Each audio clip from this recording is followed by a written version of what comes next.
How's it going, everyone? This is Walter the Film Hermit, and today I'm going to be unboxing a very, very special film on 4K Steelbook, and it's going to be the original Star Wars from 1977, directed by George Lucas. Now, this Steelbook was not released in the United States for some reason. All these Steelbooks were released in the UK and overseas, but they didn't come to America. My best guess is that when these movies came out in 4K, they were released in a huge box set that were not Steelbooks, and they were just like, it was like an open booklet type deal, and it had like all the films in the not the trilogy. It's not a trilogy anymore. When I was a kid, it's a trilogy. It's not a trilogy anymore. All 9 films were available in that set. The only ones that were missing were the 2 Star Wars story films, which is Solo and Rogue One, which I already had and got separately. But I decided, since I'm a big Steelbook collector, I have to have Star Wars in my collection. I started collecting these on Zavi, and I could not find this one. This one sold out. I didn't even know they were coming out. I just went on Zavi's website and I saw that they were there and they were sold out. And I got lucky with the other ones. They came back in stock, but the original film never did. So I finally buckled, and after about a year and a half now that these came out, I got one on eBay, and I had to pay a little bit extra for it. So I paid about $35 for each of the individual ones, but for this one, I had to pay about $56. But it's the first film, it's the last film I needed for the collection. I decided to just, bite the bullet, just do it, have peace of mind. So now I have the entire Star Wars collection on 4K Steelbook. So we're gonna unbox that, and we're gonna take a quick look at some of the individual releases. So what I'm gonna do basically with my videos going forward, we're gonna have the shorter videos that kind of just go through the physical copies of the film and my history with the film in particular. Then I'm gonna do more comprehensive films, shorts, videos, going deeper into like the retrospective of the film, the filmmakers, the history of the film, and so forth. Because I don't think 10 minutes is enough to do justice for Star Wars. I mean, this film has had a huge cultural phenomenon back when it came out in 1977.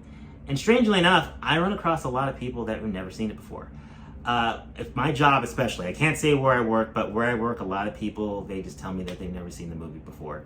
And it's kind of a shock, and it's kind of a funny story. My trainer that's from Russia, she had told me that, she saw the movie in Russia, so she can't understand why so many Americans somehow missed it. And I know it's an old movie, I know it came out in 1977, but it was re-released in 1997, it's re-released so many times, it's on cable, it's on Disney+.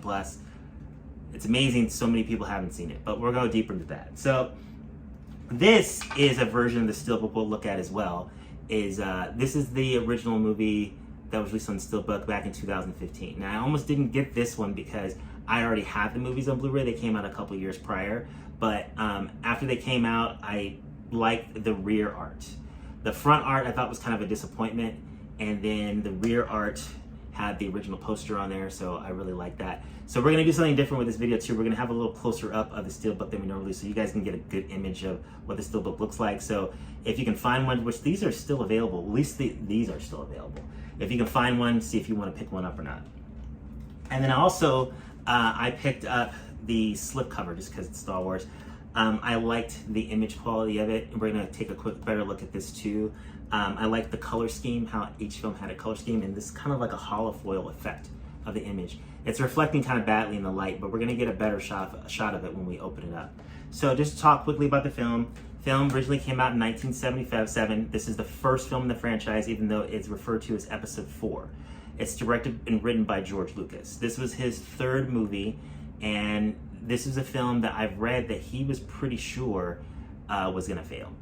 And I read an article saw one article that he was sick and had to go to the hospital the week that the movie came out, but then I read another article saying that he was on vacation with Steven Spielberg.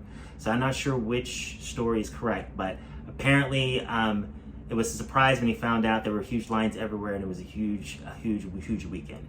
This is a film that completely changed the film industry and basically has a huge following, and a lot of people come up to me sometimes, at least they used to, and they'd be like, why is this film so important? Why are they making more movies? I don't understand. I've seen it, I don't understand it.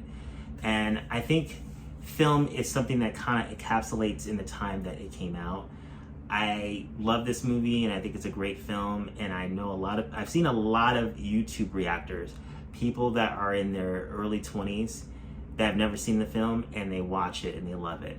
But I think for some people, if film is not your thing, it may not have the same impact on you. I mean, film is, subjective.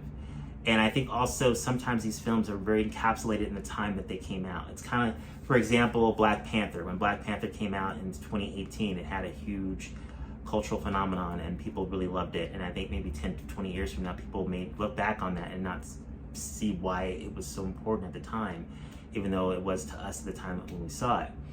But back to Star Wars. So this film is not the first Star Wars movie I saw. The movie came out in 77. I was born in 75. So apparently when I first saw it, I was 2 years old. And there was a scene towards the beginning of the film where they're in the cantina and there's a couple of guys hassling Luke. And apparently Obi-Wan, he cuts the arm off of one of the characters. And as a baby, I guess I saw that and started crying, so my parents had to take me out of the theater. So I grew up with Star Wars toys and storybooks, and that was the toy that I played with all the time when I was a kid. But I hadn't seen the movie. And the few memories I have of the late 70s were being like 2, 3, 4 years old, asking my parents, can we go to the theater and see the movie? Because even though it came out in 77, they released it again in 78 and 79, I believe even early 1980, because the film was so popular and there was no home video back then. So they would just re-release in the theaters and people would go see it again. And I remember my parents telling me that we weren't gonna go because they had seen it too many times. So I didn't actually get to see Star Wars until after I saw Empire Strikes Back. And I saw Star Wars at a wedding. Now, one of my aunts, my mom's sister, got married, and the kids' room, they had Star Wars playing. Another reason I didn't see the film for a very long time is because back in the 80s, Star Wars was exclusive on the Disney Channel, which is kind of highly ironic now because Disney bought Star Wars. But back then, they didn't own it at all. But the other Star Wars movies, once they came out, you could watch them on Cinemax, HBO, but the original Star Wars was only on the Disney Channel. And my parents refused to get the Disney Channel because it was the most expensive cable channel you can get back in the day. I think it was like $13, $14. And they were like, we're not gonna pay $13, $14 just for Disney cartoons. So we were at the wedding and Star Wars was on and I was super excited. I think this was like maybe 81, 82. And I was like, I finally get to see this movie. So we watched half of the movie in the kids' room while they were setting up the wedding and everything. And then once the wedding was about to start, they decided they needed that television for the wedding because they were gonna videotape it and they wanted the camera, old school 80s camera, to be connected to the TV. So they took the color TV and they put a black and white TV in its place. So I got to see the second half of the film all in black and white. And I was pretty disappointed about that. But again, I was a kid, what are you gonna do? So I didn't see the film again until years later when I was able to get a VHS copy of it. I think I had to hustle someone for it. Because back in the day, VHS tapes used to be like super expensive. It wasn't until later towards the 90s where they were affordable and you could just go in the store and buy them. They used to be like $100 a piece because that's how the video stores got their money. So a lot of the VHSs I had back in the day were just recordings from TV. So this is a Steelbook that was released in 2015. And at that time, there were only 6 Star Wars films. And these were all original Blu-rays. And as I was saying earlier, at the time, I wasn't necessarily going to get these because I already had these on Blu-ray in the Blu-ray box set. But one of the things that stood out to me about these is, first off, the characters for the front of the Steelbook I wasn't crazy about. But one thing that I've said before and I love with Steelbooks is embossing and debossing. So the title here, Star Wars, is debossed. So if you put your finger down, you can actually, it's pressed into the metal. So that is actually a really, really nice thing to add to the Steelbook. So right here it has the title New Hope. That's not embossed or debossed, but Star Wars is. So the other reason why I ended up picking these up is the back. If you look at the back, it's got an image from one of the original posters. So you have the original drawing of Luke, of Leia, R2-D2 and C-3PO, and of course Darth Vader in the background. So when I saw that, I'm like, always wanted a Steelbook for Star Wars. I have to get my hands on this. So I'm gonna open this up here and let's take a look. So currently it has my copy of the 4K that came in the Best Buy box set. So that's the image of the 4K disc. So I think what I'm going to do now is, well, let's see what the image looks like on the German release. So we'll take that out right here. This is the famous sequence where Luke is looking up at the two sunsets and is wondering about the future of his life. This is a really great scene to put in the interior of the original film. Really, really great choice. One thing I really enjoy about this, I love how the artwork goes from the left side to the right side, and basically the spine, the art spans across the spine. Because what I hate about Steelbooks is when you spend all this money, invest all this time in it, they have an image here and an image here, but worse when they don't have any image at all. But when you get a really good image from the film and you get an image that spans across, that's great. So I'm gonna move my fingers out of the way so you guys can get a good look at that. Because that's a really nice Steelbook. So I'm gonna show the front again.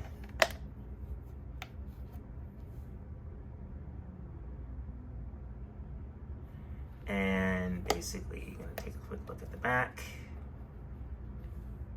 All right, so for a Blu-ray steel, really like that. So now, the grand unboxing. So let's go ahead and take a look at this and get this opened up. So there we go.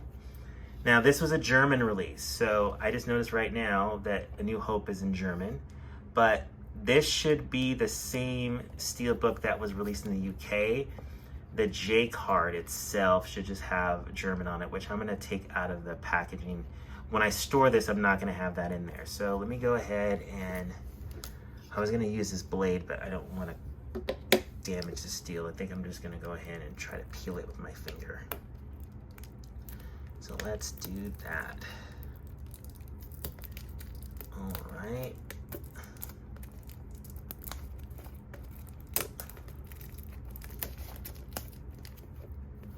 There's a little bit of dust on the plastic, but I don't mind that. And the finish on this is amazing. So I'm gonna do this J card thing quickly. So that's the J card. And then that's the back of the J card. And don't read German, but all right, we're gonna put that aside, put the plastic aside. Let's take a look at the front. The front is absolutely gorgeous. Only pet peeve is the fact that these are better Steelbooks because it has the entire image of the original poster on here. No embossing, debossing. But it's a nice finish and I love the image quality. I'm gonna live with that, that's totally fine. None of them have any embossing. The only ones that have any embossing or debossing are the US ones for some reason. The ones that came out through Best Buy for like the last 3 films that came out, Solo, Rogue One, and then of course the Steelbooks that came out in 2015. So that's the front of it. Let's kind of get a better image without the glare. That is a really nice look. So we're gonna take a look at the spine. There's the spine. And it has the 4K Ultra image there. And this is an absolutely beautiful image of R2-D2 and C-3PO on the back. I like that very much. So all of them kind of did things differently this time. They put the character images in the back and the original poster images in the front, which I love because nowadays a lot of the studios don't like to put the poster image on the front, especially older posters, because they're afraid that they're not going to be popular with younger people. So they want to come up with new artwork all the time. New artwork can be nice, but I'm a sucker for the original poster. So let's go back to the front again. That is absolutely beautiful, absolutely amazing. So let's open it up. These are imports, so there's no digital copy. All right, so this is the disc for the film. I think I see a little bit of German on there. Yep, that's totally fine. And the bonus disc. I'm gonna take this away so you can get a better look at the inside without seeing the discs. That's the bonus disc there.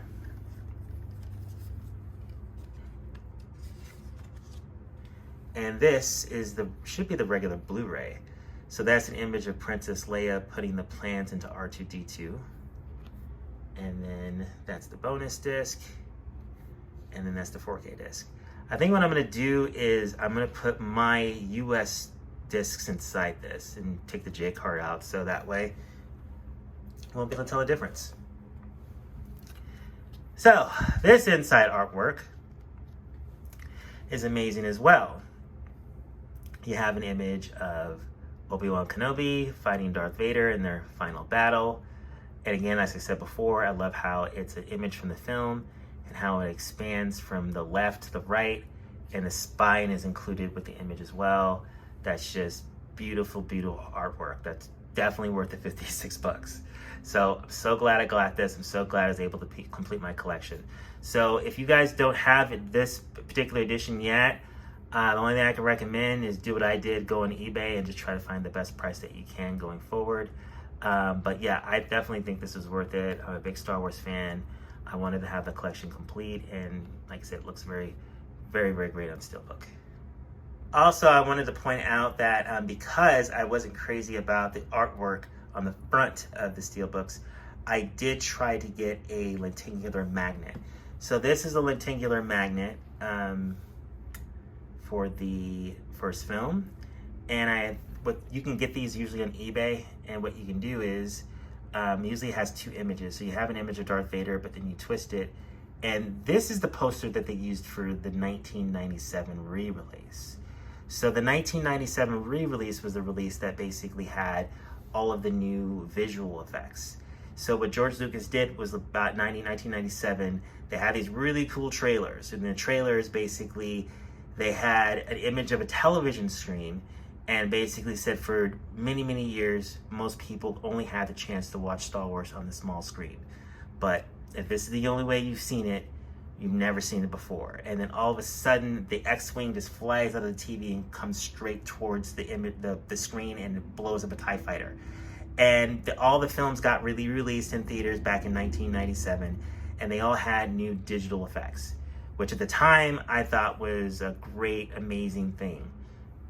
But pretty much what happened, the original editions just kind of faded away, and they never re-released them again, and those are the only editions that we had. Now, there's a lot of things about the special edition that I love. And the ironic thing is, like, the original edition was with me for about 20 years or so before these came out. And now it's been a little bit over 20 years since the special editions came out. So both editions have been in my life about the same amount of time, at least before the other one came out. So yes, I did. There's a lot of things I love about the original version. And for example, Han shooting first. That's something I'm going to go into the retrospective video about, because that's a long, long story. But I'll save that story for later. But I do like the visual effects with the battle sequence that they did in digital, and a lot of other little things too that they did. But again, I'll save that for the retrospective video. But again, so this is the lenticular. Has the poster for the special edition and an image of Darth Vader. So I did that so that way I could just go ahead and snap that on the front, and then that way I figured it would look better than having just the plain front on the Steelbook, and you can still have the image for the back. Also, I do have the slipcover edition of the film, and I really want to take a closer look at this, because even though it doesn't have the original poster, I really like the slipcover that they did for it. So let me take it out of the protective case, and we'll take a look at it. So this has a purple art style to it, like a holofoil effect. You can see like there's kind of a reflection there. And these were, of course, the ones that came out when the 4Ks came out. These are the Disney editions of them, even though I'm read that Fox is the one that did the transfers for these films. So this is the Ultimate Collector's Edition, and it goes over the digital copy versions there. And let me just go ahead and take this out, take a quick look. I'm not going to unbox this one because there's really not much to see inside a standard Blu-ray case, just the same disc that we just looked at already. And I think I'm just going to keep this one sealed. So I got these at Target on sale. They were doing a buy two, get one free. That's the only way I could have justified buying these films again. But, you know, I only do this with a couple franchises, and Star Wars is one of them. So I double dipped. I say more than double dipped. And then that is an image of, that's the back here. You can see that it is very similar to the J card for the Steelbook. So it's pretty much the same image. It just made a few changes here. So this has got the same text in English, just has it in German. Yeah, so this is the standard Amray edition of the 4K, and then this is the German release of the 4K Steelbook. One of the things that I really love about this film is just the amount of artistry that went into it. A lot of the technology that went into making this film was technology that they had invented like on the fly. Like the opening sequence, that the spaceship is flying over the planet and you see this battle going on and you don't know anything about it, and you meet these two characters, R2-D2 and C-3PO. Now I've also read that George Lucas was greatly inspired by the works of Akira Kurosawa, and he made a film, The Hidden Fortress. I almost said Yojimbo, but I corrected myself in my head. It was The Hidden Fortress, and it's a story of two bumbling characters that normally would be not the main characters of the film, but the film follows them around while lots of action is going on around them. So I've read that's a big part of the inspiration of this movie, and there's a princess in that film as well. I did buy that movie in the Criterion Collection. I think I'll put a little image of it right there. And I've watched it a couple times, and it's a black and white Akira Kurosawa film. It's actually a really good movie. I haven't watched it in a long time. I want to watch it again. But anyway, there's just so much that went into this film, and so much care and love and hard work. So this film, of course, stars Mark Hamill, stars Carrie Fisher, and stars Harrison Ford, who was, for the most part, not very known in the 70s. So the plan with the Star Wars videos going forward is I'm going to have a retrospective of each film that kind of goes more deeper into the filmmaking process of the films. And I'm going to have these shorter videos for each individual release, and we'll go through whatever individual releases I have for each film, like the two Steelbooks and maybe a slipcover. But then I'm going to do another video that's going to go over the box sets that I have for the films. I would probably say out of any franchise I have, this is probably the film that I probably rebought the most. And I think a lot of physical media collectors could probably say the same thing, because the films have been around for over 40 years, and there's been so many different releases. So we'll kind of go more in depth in that. So again, thank you all for watching this video. If you can, please like, comment, and subscribe. That greatly helps the channel. Thank you so much, and you all, may the force be with you.